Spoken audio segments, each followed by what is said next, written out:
I think I allowed it. Yeah, you did. Hey, Tumblr.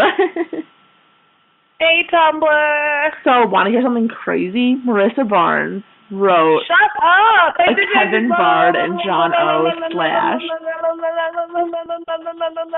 Should I go to the site and, like, read it really dramatically? Like, the description? Because it's disgusting. It's called Are You Losing Him? Okay, Kevin wants to... Listen. It's called Are You Losing Him by Marissa Barnes. Shut up! I just read it! Kevin wants to keep John safe. John just wants to stay a street whore. John O'Callahan, Kevin Bard slash. John just wants to stay a street whore. I mean... Oh my god, can we read, like, paragraph by paragraph? Ew, there's some that I do not want to read. Okay, I'll go first. Kevin sat at the table in a small kitchen that was part of his small apartment. It only had 4 rooms, the kitchen, a bedroom, a bathroom, and a tiny living room. Kevin was so grateful for his friend Brian. 3 months ago, Brian found Kevin homeless and working for streets for cats. He was... Wait, just imagine K-Bar on, like, being a street whore. He was so used, abused, and broken. Brian got him a job and got him an apartment. He got him his life back. Okay, your turn, Laura. For one person, the apartment was comfortable until Kevin ran into John O'Callahan. They'd known each other back in high school, and Kevin always had the biggest crush on him. But now, John was in the exact spot that Kevin had been so few months ago. In high school, John was confident and happy and perfect. Now John was afraid, depressed, and utterly broken. Kevin was determined. He'd saved John just as Brian saved him months ago. So far, it wasn't as easy as he thought.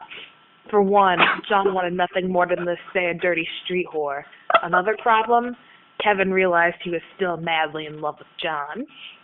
I can't. So that brings us to Kevin, sitting quietly at the kitchen table, eating the slightly burnt grilled cheese he had made himself for dinner.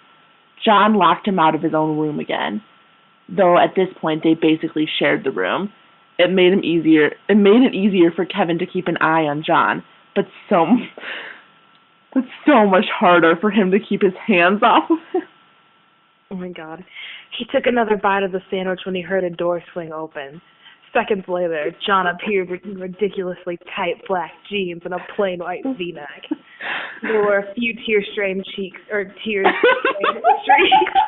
his face. In his left hand, he held a garbage bag filled with clothes. I'm leaving, he declared bitterly. Earlier, John and Kevin had gotten into an argument. John tried going out. He would have to come back eventually. He was just looking for...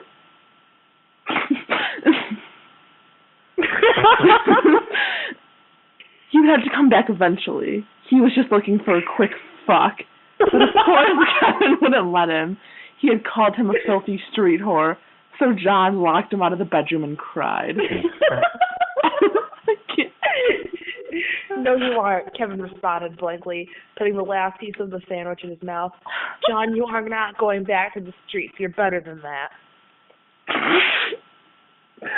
John just shook his head at the younger boy. I need this, he said quietly, gripping the bag of his clothes even tighter. Kevin stared up with soft eyes, feeling his pain. John, you don't need to sell your body. There are other ways you can make money. I'll get you a job and... It isn't about the goddamn money, he snapped, turning quickly to get out of the apartment. He'd get out. He needed to escape. Sure, his escape was sex and alcohol, but that didn't matter right now. As he reached for the doorknob, a hand grabbed his wrist and John found himself dangerously close to none other than Kevin Bard. If it's not the money, then what is it? Please, let me help you. Kevin's blue eyes were heavy with concern, and John had to look away before they broke his heart.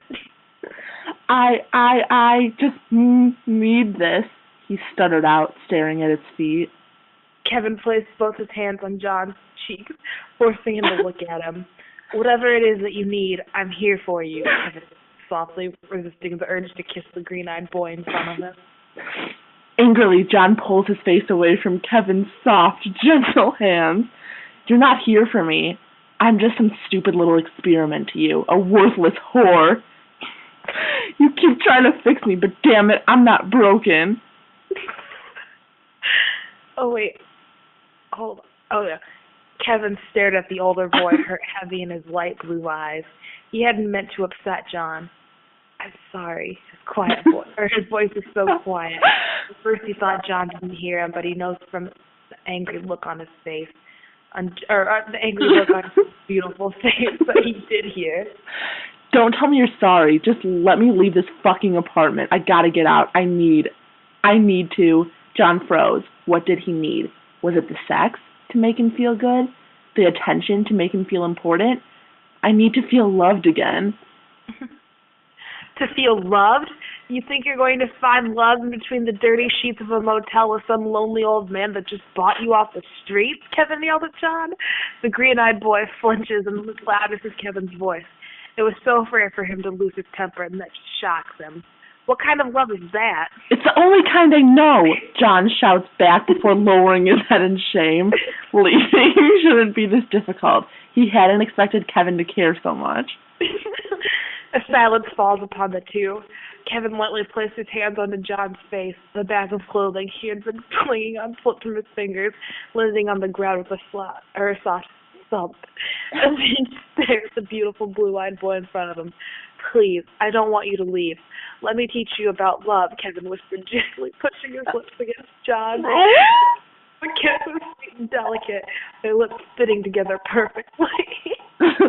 When they pulled away, Kevin looked ashamed at what he had just done, but John smiled at the shorter boy. I'd like that. Blue Eye stared up at him in confusion. I'd like you to teach me about love. And with that, John leaned down, pressing their lips together in a rough kiss.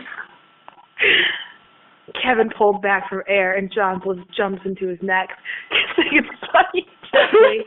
Love is more than just sex, it's passion and emotion.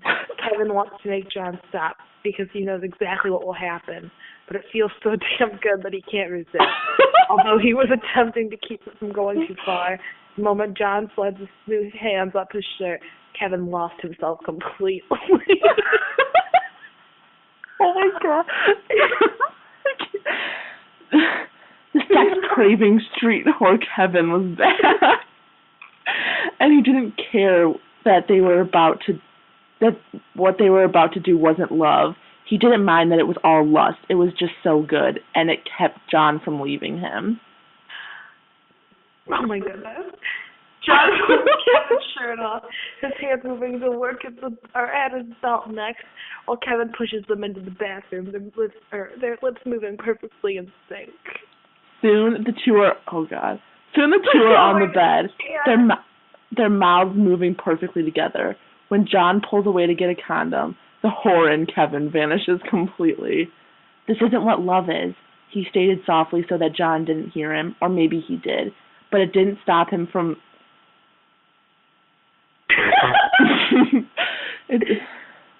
It didn't stop him from thrusting deep inside the blue-eyed boy, making him instantly forget how wrong he was. Oh my God. A little while later, the two boys lay messy in a pile of sweat and limbs, two heartbeats perfectly aligned, tangled up in now dirty sheets. Kevin wrapped his arm around John's thin waist, pressing soft kisses against his shoulder blade. I'm glad you didn't leave me, Kevin mumbled sleepily against John's soft skin. Before John could respond, Kevin's eyes closed as the green-eyed boy's heartbeat lulled him to sleep. When Kevin wakes up to the sunlight streaming through his curtain, he's not surprised that the spot where John once laid was now empty and cold. He should probably be surprised John is gone. He should be surprised and angry and lonely, but he's not. Where John once lay... Oh.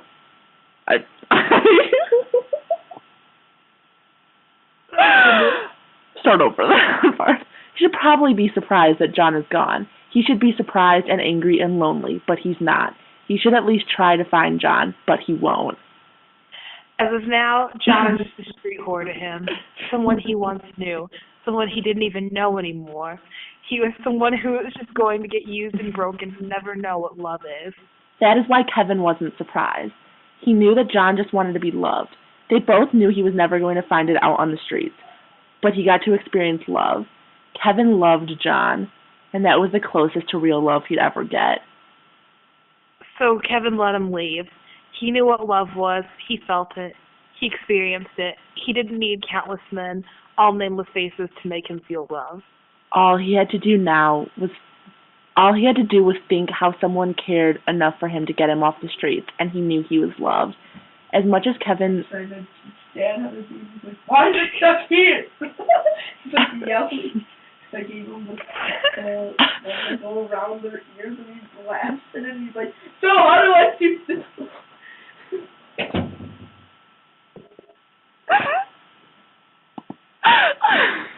What just happened?